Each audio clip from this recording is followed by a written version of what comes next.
Okay, we were talking about Twilight Zone, the episode Mute. Hmm. That specific episode, there were some interesting effects to portray that the girl, was telepathic. Were you involved in on the production of that? No, I was not involved in that production at all. That was, I think Herb Hirschman was the producer for the Hour series, and actually he rewrote an opening section that they had shot. Had it reshot because he didn't like it. No, I never had anything to do with the production of any of these things. I would watch them sometime. I'd go in and talk to the actors or talk to the director. Like on the Nightmare at 20,000 Feet, Richard Donner was the director at that time. He was just sort of starting out.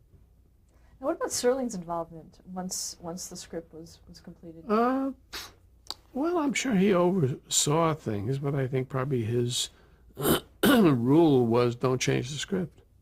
What was his day-to-day involvement on the series? Oh, I had no day-to-day involvement. I just had an occasional assignment, and I would write it. What about Rod Serling's? Oh, well, he was totally involved in it. I mean, I remember going to he had like a little film society, and they would show films at his house once a week. And this particular week, someone had requested to see The Shrinking Man, so he had invited Chuck Beaumont and I over to see it. And he came in, and he looked so drawn and so tired, and said to his wife, I've had a bitch of a day. And, so he was always so involved. And it disturbed him, I think.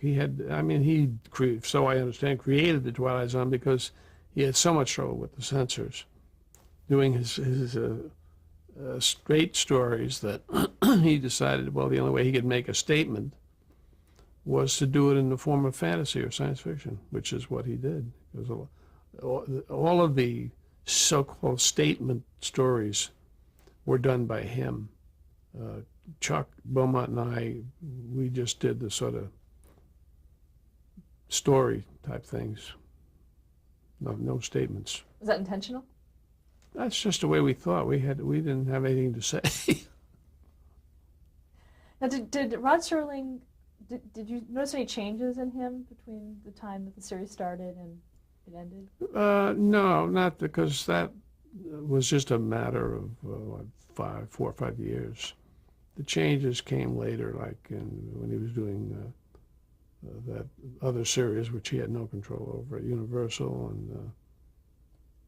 and I didn't see him. I think Chuck Beaumont saw him during that time, and it just sort of was difficult for him to survive all the creative blows he had to take in the business. What do you think was Rod Serling's legacy? Well, I mean, it's a shame if it's the Twilight Zone, although it may well be because it's still running after about over 40 years on television, because he wrote brilliant stuff for the patterns and the rack and,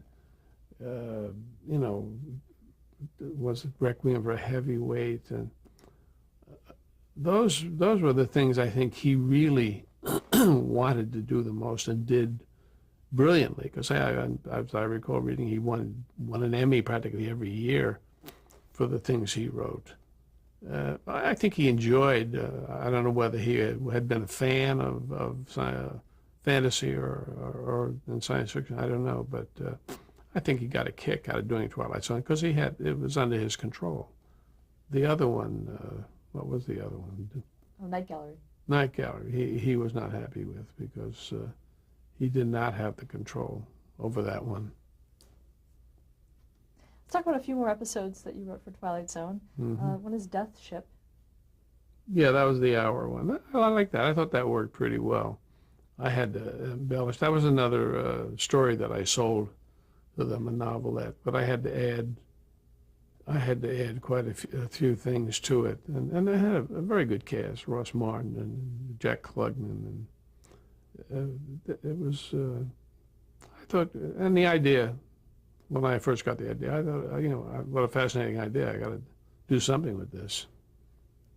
It would be just like you're driving along and you see a terrible auto accident, and then you look at the people inside who are dead and it's you. It would be the same sort of thing, the shock. What made it happen? How could it happen? You're alive and you're looking at yourself dead. Another episode was Night Call. Yeah, that was Jacques Tourneur did that. And my recollection is that they told me, well, he's a wonderful director, but he has not done television. It will take him too long to shoot it. And he was so organized. I think he shot, my recollection is that he shot the shortest shooting schedule of any Twilight Zone ever made, which was like 28 hours. He had this book that he kept scrupulous notes in every single moment. And he was a very nice man, very genial. And he did a film of mine, which I still think is extremely funny. What is that? It's called The Comedy of Terrors. Another episode is Spur of the Moment. Oh, yeah, that's, there again, it was my fascination with time and reality and how things, decisions that are made that should not have been made. And so that's where that story came from. The one thing I thought was wrong in that was that in the beginning, when the young her sees this figure, they showed like a close-up of this figure, and you could see that it was her. And to me, that blew the whole thing. You should never have known that this figure who was chasing her was her older self, trying to warn her. You also had two of your stories adapted by Rod Serling. Yeah, yeah. Can you talk about those? The first one is Third from the Sun. Yeah. I don't know how that, well, that was before I even got into television. I guess they just bought a couple of my stories. One of them, Disappearing Act, I mean, Rod didn't even touch the story. It was totally different. My published story was about 1,000% different. Third from the Sun, he had to build it up a little, but it was sort of fundamentally the same. Do you have a favorite episode that you wrote? I like Steel a lot. I like the Nick of Time, the one with Bill Shatner. I like the first one, The Last Flight. I like the one with Keenan Wynn, where I made Rod disappear. There were very few of them that I disliked. Just some I liked more than others. Is there one that you really disliked that you wish never made it? No, just the two where I thought they weren't moving fast enough. That it has always surprised me that the one with Agnes Moorehead has become a classic in the Twilight Zones. When I thought it, at the beginning, for instance, I thought it took forever for her to get up on the roof. And when I tell a story, I like to, boom, right off the bat, get you involved in a quick moving story. And I mean, she was wonderful. I was told by the director that when she saw the script and went through it, said, "Where's my part?" Because actors look for dialogue, and there wasn't none. Now, how did you write that script? I mean, how did that script look compared to your other scripts? It's just all description. It's all description. And, it appealed to me. Certain things have always appealed to me. One was do a script with no dialogue at all. Another was do a script that takes place in a half hour and call it 30 minutes, which I did for Lawman. And but as I said, that and the Buster Keaton thing, I felt could have been faster. And the Buster Keaton thing, I suppose probably what I was asking for was beyond their budget. So that's why they did what they did.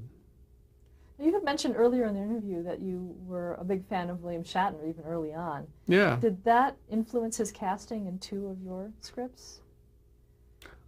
I don't remember. I may have suggested him, but I don't remember doing that. I was delighted. I got to know him, and we socialized with him and his wife at that time, and Chuck Beaumont, got to know him quite well. And I remember once at, I don't know, it was a dinner or at a party, we were talking about flying saucers, UFOs, and he kept saying, it doesn't make sense. And I said, Bill, it doesn't have to make sense if it's true. And then later on, many years later, I saw him debating someone on television and using the same phrase. It doesn't have to make sense if it's true. Let's talk about some of the producers on the series, starting with Buck Houghton. Yeah, a very nice man. I enjoyed working with him. I don't recall having any difficulty with him at all. It was a very harmonious working situation. Herbert Hirschman? Yeah, I liked him a lot. I thought he was great. And I liked Burt Granit in the last season. I liked him a lot, too. So it wasn't until Bill Frug took over that I was sort of ousted out of the picture. Do you know why? Well, I think he was one of the producers that Chuck Beaumont used to go see, and Frug got the idea that I was the retarded cousin out in the woods. And I think he didn't like, for some reason, he didn't like my writing. And that story that they did on Amazing Story that John Lithgow was in, called The Doll, I had submitted to Twilight Zone, and he didn't like it at all. So he had another doll story written instead. And then later on, Spielberg was able to get the script for his own series and turned it into a wonderful, wonderful show. And I remember Frug had a talk show once, and he was talking about Duel. And people had always said to me, don't you get tired of talking about Steven Spielberg's Duel when you wrote the whole thing and even describe? I have a scroll of the whole route of the truck. It's like a storyboard, except it's all on a scroll. And you know, I said, well, I'd like, and he has given me due credit, I think. But Frug had George Eckstein, the producer, who was a very nice man too. I enjoyed working with him very much. And he said, you know, I'm really tired of hearing Steven Spielberg's Duel. And I thought, oh my God, is he going to mention? And he said, it should be George Eckstein's Duel. So I thought, what's the point? What kind of feedback over the years have you gotten on your Twilight Zone episodes? Well, I'm stunned that it has lasted so long. I think when people ask me why it's lasted so long, when a lot of the things from the golden age of television just seem terribly dated, is because the stories are so different and they are not, there's no time schedule, no time zone attached to them. They're just interesting, intriguing stories. And it's you know, it's part of my writing legacy, I suppose. I'm delighted that I was a part of the Twilight Zone. Do you feel that it typecast you as a television writer at all, in a way? No, I don't think so. I mean, well, yeah, in a way it did, because years later, this executive at ABC, woman executive, I wish I could remember her name,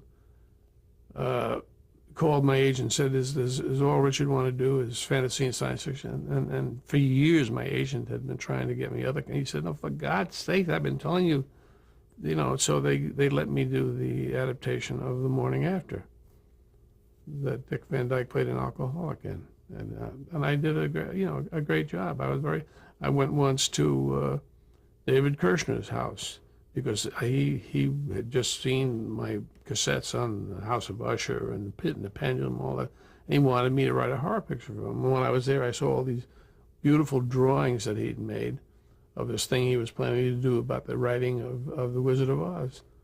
And I said, why don't you let me write that? And he said, gee, I never thought of that. And so he let me do that, and it turned out great. During the 1960s, you collaborated with American International Pictures on 9 feature films. 9? Really? How did you become involved with them? Well, I didn't know I was involved with them. I thought it was just Roger Corman in the beginning. And they just, I guess because of what I had done, they wanted me to adapt the House of Fall of the House of Usher. They had no idea it was going to turn into a franchise, a successful series. It just, the script turned out so well. The picture Roger did turned out so well. It made him a lot of money. That's the bottom line. I mean, it ran all summer. It was running on a double bill with Psycho. And so they were, always, if something made a lot of money, they were going to make another one, and then another one, and then another one. I didn't know I did 9 films with them, though. How closely did you work with Roger Corman? Reasonably close. I know that I always had to cut the script down, even though somehow I felt it was wrong. And then just before they shot or while they were shooting, they said, well, we don't have enough material. We need more pages. And I would have to go back and restore things I'd been told to take out. You'd never know how brilliant a guy he is. I think he got a scholarship to Caltech, which he didn't even take. He knows how to make. I think he wrote a book saying I may have made 190 films and none of them lost money or something like that. But he doesn't. They got a little more quality as time went on, but I don't think he wants to make the miracle worker or anything. Describe some of the frequent stars of those films. Did you have close contact with them? Vincent Price, yeah, I spoke to through all the pictures, and he was really the nicest man I ever met in the business. He was genial, funny, gracious. He was just the perfect gentleman, and an awfully good actor, too. I'd seen him with beard so many times when I went on the House of Usher and saw him clean shaven. I was a little shocked by it, but it was perfect for the part. Now those pictures I was less satisfied with, not because they changed my script, which they never did. They were all shot word for word, but some of the actors were not appropriate for it. They just seemed to lack. Price would stand out like a giant among them. Talk a little about working with Peter Lorre. Who? Peter Lorre. Oh, yeah. Well, he was in first in Tales of Terror.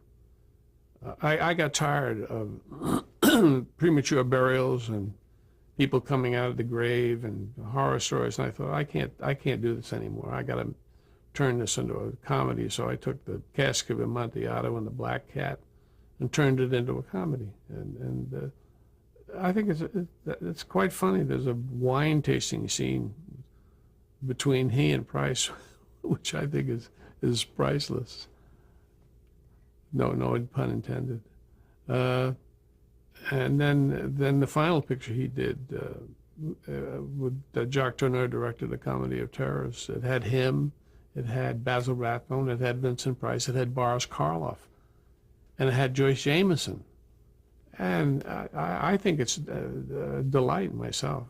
I don't know, nothing, they called it a comedy. I think the word comedy is what people expected horror from American International, and I think the word comedy may have thrown that off, although I don't think they ever lost money on anything. What about Basil Rathbone? Did you work with him closely? I got to know him a little bit while they were making the Comedy of Terrors. I don't think I saw him. He was in the Tales of Terror too, the last one. I didn't really watch them shooting that one, but I watched them shooting quite a bit of the Comedy of Terrors, and I was supposedly the associate producer, which, as Fred Allen said, is he's called out as he's the only one who will associate with the producer, and.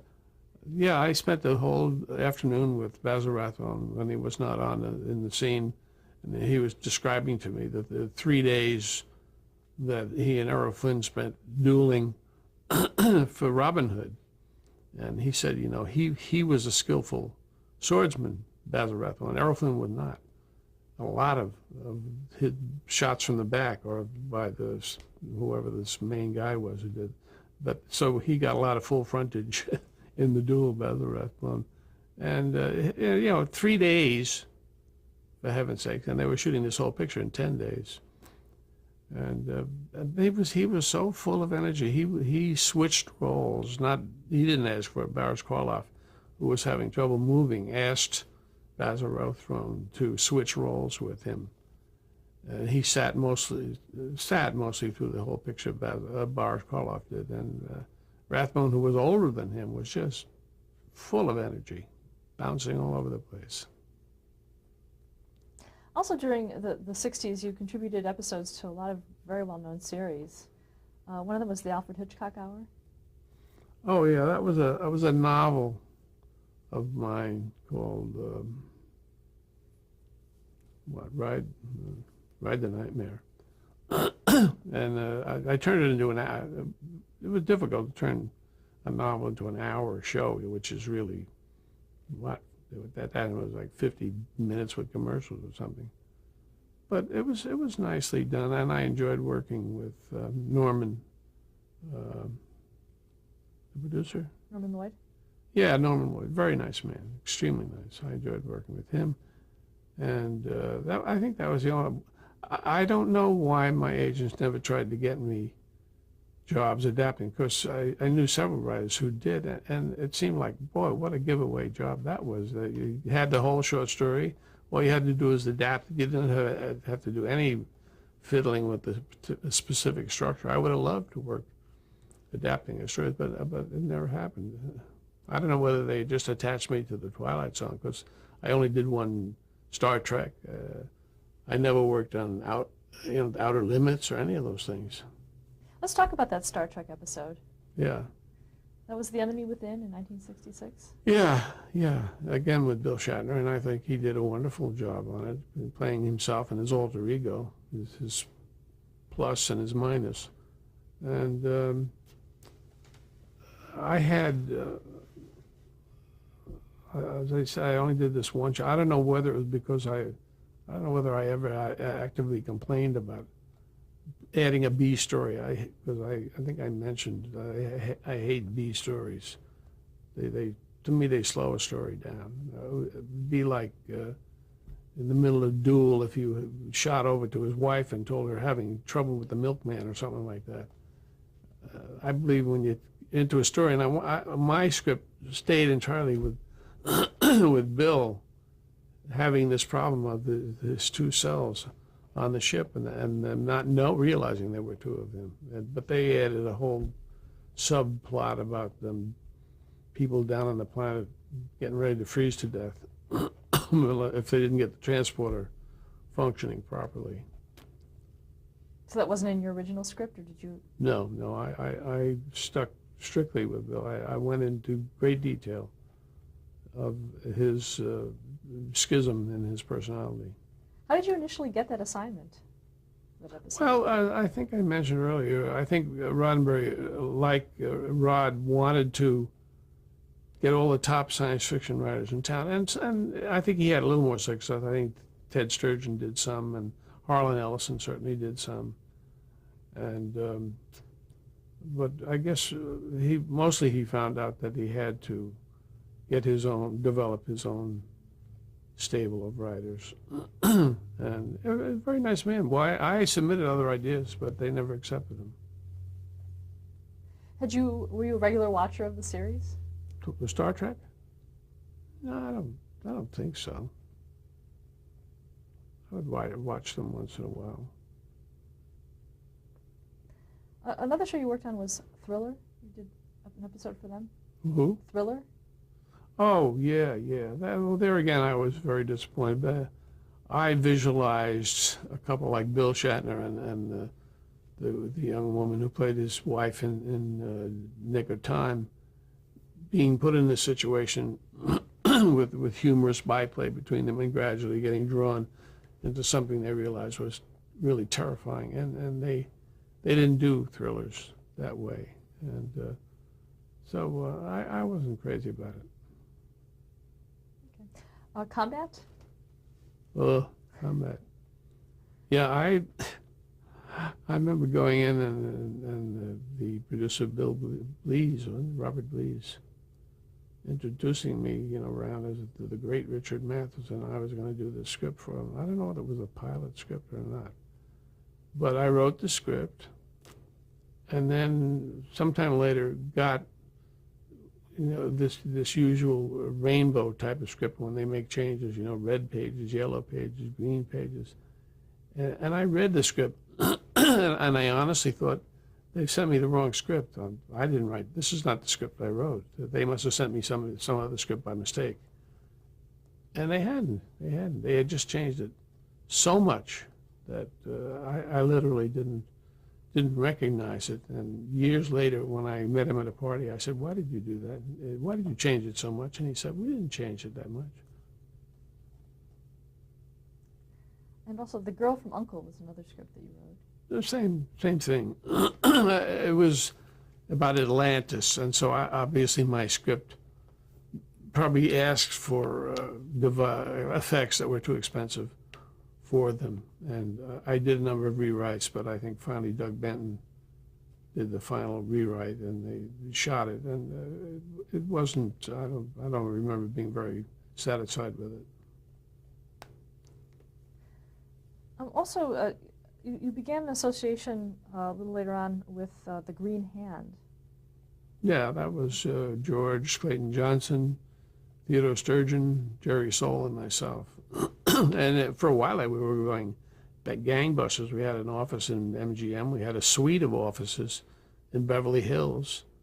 And we had commitments from everybody around town. We were meeting with the top executives, and the problem was nothing ever got written. Jerry Soule and I would do some writing, but it just did not work out. It was the meeting of four really great minds that did not meld together, I guess. And I finally backed out of the whole thing, and then finally they had to disband the whole thing.